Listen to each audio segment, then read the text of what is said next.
Hey cuties, and welcome to another video. My name is Kia if you're new here, and thank you for being part of the cutie gang if you're already part of the cutie gang, if you're already a subscriber. So I'm just going to get right into this.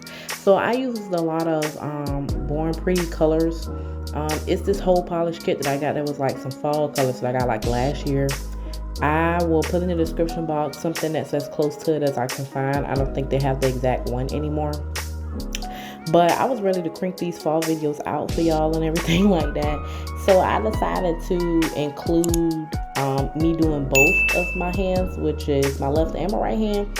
So right now I'm doing the French tips on my non-dominant hand, which is my left hand because I'm a righty. So I did the French tips, the hand drawn French tips on my left hand just because it was easier. However, I can draw them on my dominant hand, which is my right hand. I just chose not to. I was being like lazy in a sense, but I also wanted to do something different. I didn't want the sets to be super matchy, so I decided to go French on one hand and kind of like just random freestyle lines on the other hand, but still like kind of the same concept.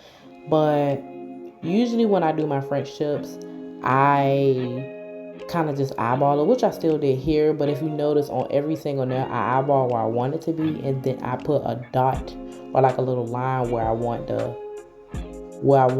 French to end, like how deep down I want it to go.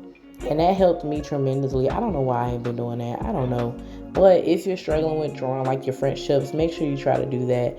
Another tip that I've learned that I did not do in this video, y'all, I'm slow. There was a video I did a while ago where I saw that polishing your nail with like top coat first helps it glide on, but my dumb behind did not cure the top coat before I started drawing the French, thinking that's what they meant.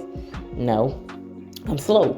Just polish your nails with the top coat first, then draw on top of it, and everything just it's so much easier. Now I see what they mean. Like, I cannot stress that enough. But yeah, that's what I'm really doing here. I'm just going through and taking my time and outlining the French lines, or how deep I want it to go on every single nail. And this is kind of like, this color is kind of like it's like a gray, like a nude gray or something like that. But I really do enjoy using this color. It's probably might be one of my favorite colors out of the whole set, just because I thought it was different. But after I just draw them all, I'm going to go in with my polish and just fill it in, of course. Usually when I draw on top of my French tips, I always usually do one coat, because I'm going to go on top of this with the blooming gel and the Croc print design. Well, no, I take it back. Not blooming gel. What am I talking about? I'm so used to using blooming gel for my Croc print designs that my brain naturally said blooming gel. I did not use blooming gel for this design. This is a 3D Croc print design. But because I knew I was going to be drawing on top of it with all the different lines, and the Croc print was going to overpower it, it did not make sense for me to do two coats. That's just my personal preference. It didn't make sense for me. I didn't mind having one coat, but if it bothers you to have one coat, then just do two coats. Yeah, because that's a personal preference, but I didn't feel a need to do it because I felt like the color was opaque enough, because like I said, I'm going to be drawing on top of it. But that's all I got for right now. I'll pop back in when I get to drawing the Croc print on.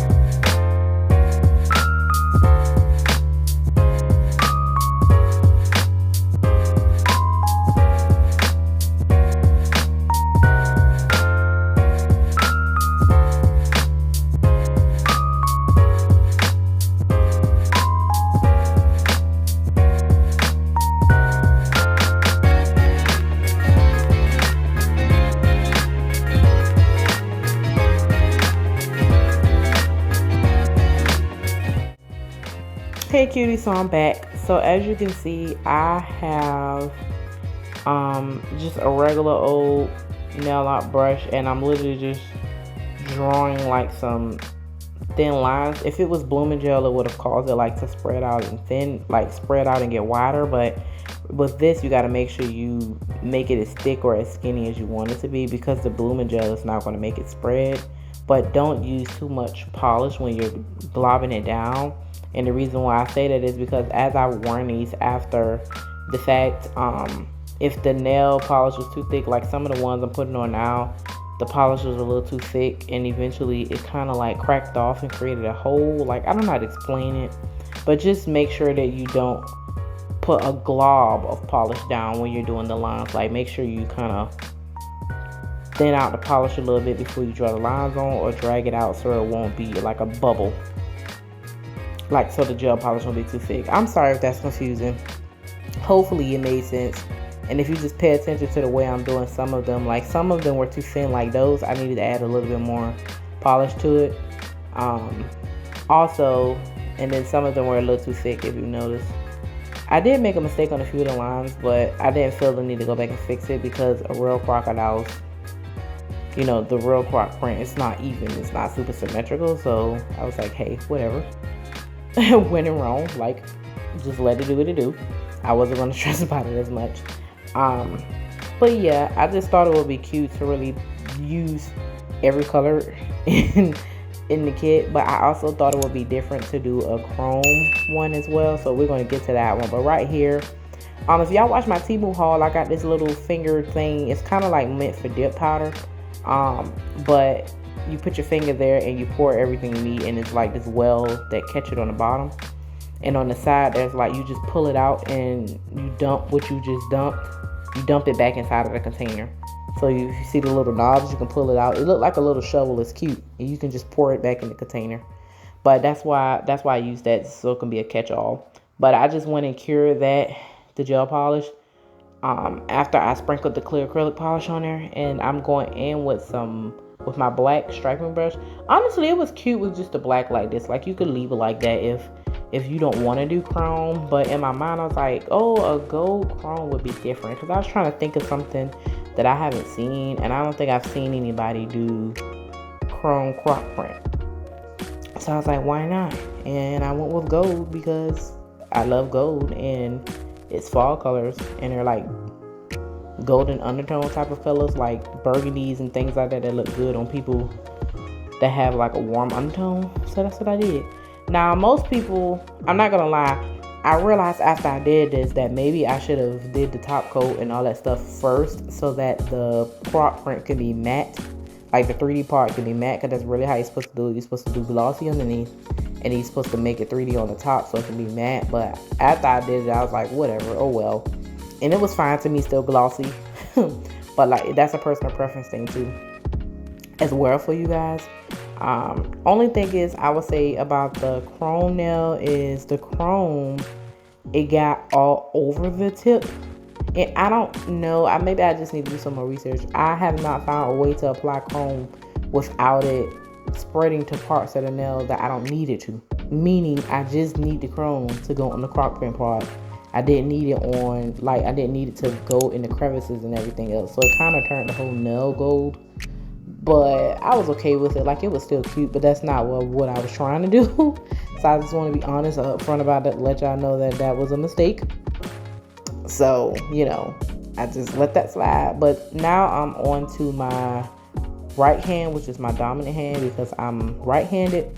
But I've been learning or teaching myself to do my nails since I was 14. So I've had a lot of practice with using both hands, but just not consistently.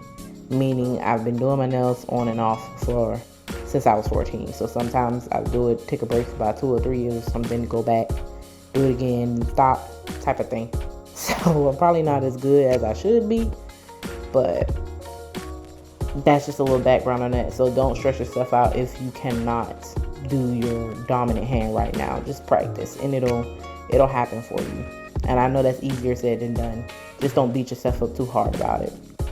Because as you can see on this hand, I didn't feel a need to go ahead and do the French tips. It was like, we're just going to random line this, and it's just going to be diagonal and wavy and go up high and low, like just a difference in the patterns on each nail, just so it won't necessarily be the same. So some were diagonal from the left, some were diagonal from the right, things like that.